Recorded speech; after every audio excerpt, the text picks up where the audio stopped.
that are detailed and complex. If you like microeconomic policies, trade is perhaps the cleanest, the most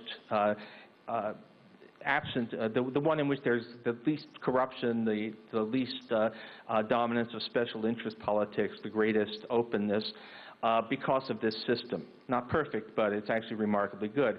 The United States was at the center of this move towards creating a global system.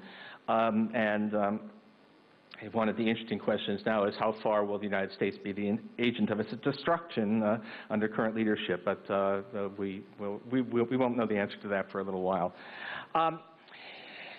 Even so, despite all of that, it's a modern conceit that we tend to think that trade always grows, but in fact, of course, it shrank quite a lot after 1913.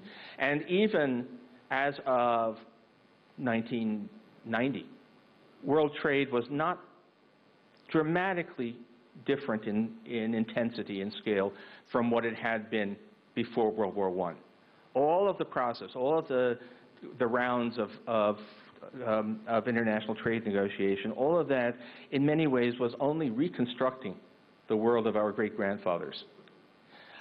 Then something happened, and now we get to closer to contemporary events. Beginning around 1990, there is an extraordinary takeoff of international trade. This is the era of massive amounts of trade in manufactured goods. It's the era when developing countries are no longer simply industrializing to produce for their own markets, but are becoming part of global value chains.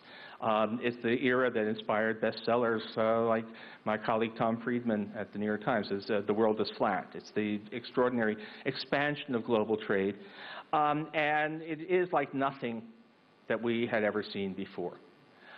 It's also, it had very important influences, which I'll talk about in a second. If you look at the very end of this picture, you see something which will become much more apparent once I zoom in on it in a minute, which is that that era has perhaps come to an end. By the way, the term hyperglobalization is Arvind Subramanian, advisor to the government now. I'm borrowing the term from him.